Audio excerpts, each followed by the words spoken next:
I want to tell you, Italy is #1 in food. I'm surprised there were only 3 booths out of so many that cater to Indian cooking. You know, Indian cooking should catch on here because it's ultimately reasonably healthy if you avoid all the fatty fried stuff. And it's vegetarian. There's so many people who are vegans or vegetarians in this country. Certainly, we are the spice capital of the world. But I'm just shocked that we didn't have a better representation. We did not. You know, I don't understand. Maybe it was in the West Coast, or the guys from New Jersey and New York are not there. But the bigger one I missed was Russica. Russica makes fantastic sauces. It's so unfortunate that they could not find someone to go to the convention and sell it. They would have really sold it to some of these big companies. I mean, there are companies that are so mega, when they buy from you, I mean, you're like made. So I would, you know, ask Russica to maybe send somebody. The next one, folks, is in summer. It's at Jacob Javits Center over in New York City. And, of course, I'll be there. Of course you will. Yes. But, you know, by the way, folks here at Darshan Television, back in 1990, long before the food TV, we used to do food on the show. In fact, I remember you did a cooking segment, which I thought was well ahead of its time. And actually we made a tape, which I believe Fox Television at that time agreed to buy from us. We did a sample of 3 restaurants, and we went there and we said, celebration of food, cooking excites me. So, of course, because I had that heart thing, and my entire family said, no, you're not getting into food. Speaking of the Food Network, you know, I will say this. I've been watching a lot of it lately, and you see a lot of modified fusion recipes for Chinese fare, but you very rarely find the same thing for Indian cooking. I mean, unfortunately, I don't think Indian recipes have been embraced as well as other recipes. I mean, certainly Italy, you know, goes back to the roots of this country, but I'm surprised that we don't do, or there isn't a greater role in general of Indian food on the Food Network. I mean, you have on Top Chef, okay, you have Padma Lakshmi as your host, and so you have an Indian face correlated to a show, but the cuisine itself, you know, it's only still on the fringes. There are few star chefs. They're in New York City. A star here is Ashok Bajaj, but of course he's not a chef.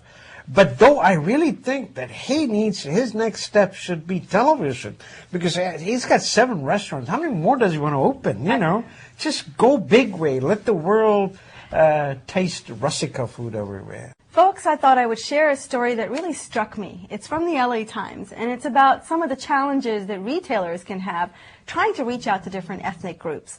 The last several years, I've gone shopping around Diwali time in various supermarkets, and it's great to see signs that say Happy Diwali. Makes you feel like you're part of the consumer base and the company's recognizing you. Well, Best Buy did something fairly harmless.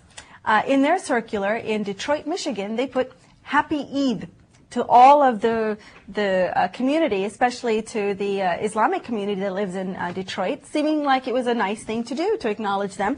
And in fact, they got recognized for it. And a lot of the Muslims in the area said they finally felt recognized and important to the retailers. So you would think this is all positive. Well, it turns out there was actually quite a backlash that Best Buy experienced from other groups, especially Christian groups, that felt the company was being too inclusive and reaching out to... They were like pondering, you know. Yeah, well, you know, it's unfortunate because, you know, one of the contrasting views that came in was Best Buy was insulting all of the heroes and innocent who died in 9/11 by celebrating a holiday of a religion that said to destroy them. And that's just narrow-minded thinking. That's right. Community that really doesn't understand that you can have ethnic diversity and that it should be a good thing.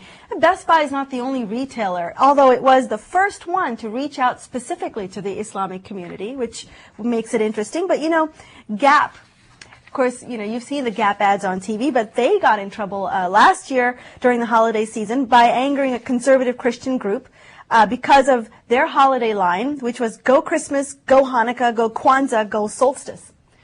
I mean, you think about it, retailers are just trying to reach out to a broader base of consumers, especially in the U.S., where you've now got all different types of populations who consume merchandise the same way that any American does. And yet, if you just put a simple message in your circular, it can often cause all sorts of problems. Although in Best Buy's case, luckily for them, it didn't stop them. They did not retract the Happy Eid greeting that was in their circular. And in fact, they made a 13% profit this year during the holiday season, which is better than a lot of retailers did. So it goes to show you they're doing something right. Excellent story, folks. We at Darshan are also inclusive. Ka Kong Hai Fa Chao, which means in Chinese a Happy New Year. You know, Chinese New Year is coming up, you know. Moving on, folks. Wall Street Journal last week had a wonderful story.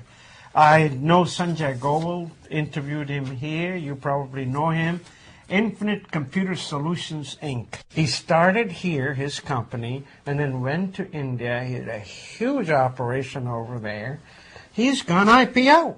And Wall Street Journal is reporting that they were only looking for $45 million. Guess how much they got? How much? $1.7 billion. With a B. And he still owns 70% of it. Good for him. And look at some of the people that really got involved in it.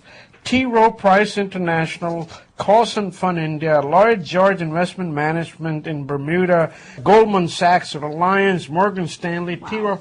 I mean, so many of the institutional buyers. Most luck to him, but this is a great story. But you know, what makes his business model a little bit unique is that while a lot of companies do traditional outsourcing, you know, which is they take work and they take it overseas, which isn't always a desirable scenario for many of the companies here. They'd much prefer to have a local presence. He's basically become shore agnostic, whereas wherever the business is, wherever is the company, that's where you can have your staff. And you can outsource, but not to overseas or offshore. You can outsource nearby. That's right. I mean, we are where our customers are. That's their motto. So congratulations to Sanjay Goel, $1.7 billion. Now he comes in and maybe one of the top 5 with $1 billion stake. You know, again, goes to show you the power of being a global presence, and he's certainly capitalized on it, and good for him. Good for him. He's shown that it can work. That's right.